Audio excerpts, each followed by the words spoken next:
So I've been a fan of Jason Campbell ever since the Redskins drafted him. And a fan because I feel like Jason Campbell's never gotten a fair shake. And there's a great piece by Jeanette Howard today on ESPN.com. And it's exactly about that. What a raw deal Jason Campbell has got. The Redskins draft him late in the first round in 2005. They traded up to get him. Joe Gibbs picked him. This is a guy who at 4 years at Auburn ran through 3 offensive systems, and now in the NFL in 7 seasons has gone through 5 head coaches and at least 6 offensive coordinators, if not 7 offensive coordinators in those 7 years in the league. His record with the Redskins as a starter, 15-30. I got it. It's bad. That's unimpressive. Guess what? The Redskins were bad. That's what they were going to do. They were that kind of team. However, Jason Campbell, not miserable. I have, obviously, because I care about him and I want him to succeed, we go back to gambling. I made an insane bet with Steve-O some years ago, like in 2007, that Jason Campbell would be in a Pro Bowl in the next 2 years. Yeah, I got a little greedy. My point is not that Jason Campbell's a Pro Bowl player, but that he's a solid NFL quarterback. Since the Redskins made the foolish move to send a 2 and a 3 to the Eagles to get Donovan McNabb and jettison Jason Campbell to the Raiders, Campbell's been pretty good with the Raiders. Again, he's not Tom Brady, he's not Peyton Manning, he's not Drew Brees. He's 12-7, though, as a starter for the Raiders. This is a solid NFL quarterback. He doesn't make a lot of mistakes. In Washington, this is a team that over the course of his career had the worst offensive line in football. There were players on the Redskins, as Jeanette Howard points out in this article, who openly said, I don't know how this guy keeps getting up. He gets hit so often. So here's a guy who now has done moderately well with the Raiders. He's got them at 4-2. They got a new coach, obviously for him, a new offensive coordinator, happens to Jason Campbell every year. They're 4-2. They're 3-2, headed to 4-2 with a winning against Cleveland. He gets hit. He breaks his collarbone on the play. And the next day, the Raiders go out and make the dumbest trade in years in any sport, and they acquire Carson Palmer for as many as 2 number 1s, at least a 1 and a 2, maybe 2 number 1s for Carson Palmer. And Hugh Jackson could not have been happier. And Hugh Jackson's like thrilled. He called it the greatest trade in history. And then, as Jeanette Howard points out, a couple days later, Al Saunders, who was a disaster as the Redskins offensive coordinator, says on a radio show in the Bay Area, yeah, when Carson Palmer got to practice, it was like a real quarterback being there.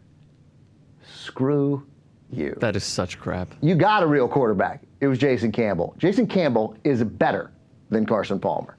A healthy Jason Campbell is better than Carson Palmer.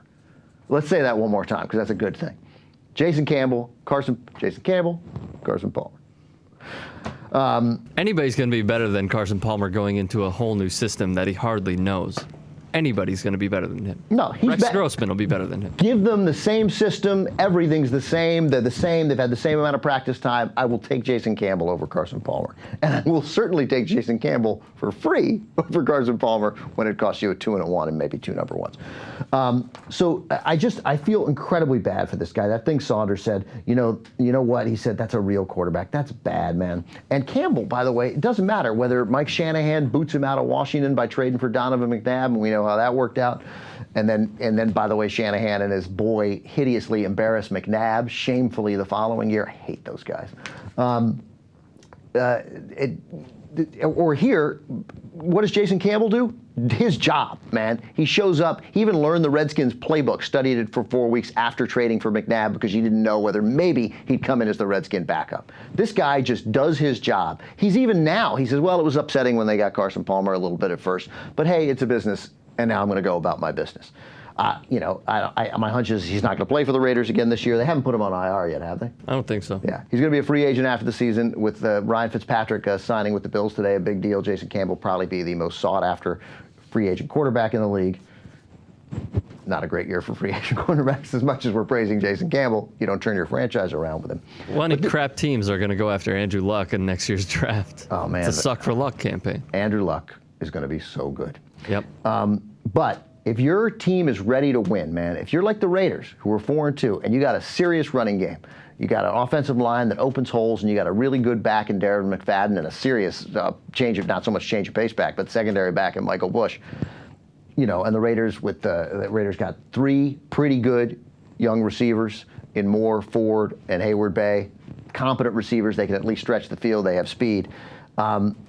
Look, man, and Kevin Boss. Right? And Kevin Boss. I think the Raiders would have won games this year, man. I think that was a team that could have gone to the playoffs. Now, Carson Palmer, I have no idea whether the team can go to the playoffs. No idea. They'd be better off hoping that Jason Campbell comes back in 6 weeks if they're still in the playoff chase. And since they're in the same division as the Broncos and the Chiefs and the Chargers, who will find a way to make it competitive, who knows? Maybe down those last 3 or 4 weeks of the season, the Raiders still have a shot at the playoffs. What was the name of the writer for ESPN.com? What was her name? Jeanette Howard. Jeanette Howard said something that is so unbelievably true. What's that? She said that he is the unluckiest man in the NFL. He is incredibly unlucky. That's Yeah. right. And by the way, his last year with the Redskins, when Shanahan dumped him, he was 15th in the NFL in passer rating, which is, again, a little silly stat, but it can be revelatory. That was higher than Carson Palmer. It was higher than Matt Ryan. It was higher than Jay Cutler. This guy's a professional NFL quarterback, and if you have a good team and a competent defense and a running game, this guy will win you games. This guy can get you to the Super Bowl. You got a good enough running game. Get you to the playoffs, and a good enough running game, you get lucky. Who knows? You don't need to keep replacing Jason Campbell. Give him a quarterback and a system for 2 straight seasons, and this guy will be the 13th best quarterback in the league. How's that? Strong, I know. Maybe even top 12. Maybe. Hi, this is Ben Mankiewicz along with Rookie Mankiewicz, and Rookie has an important message for you. Subscribe to TYT Sports.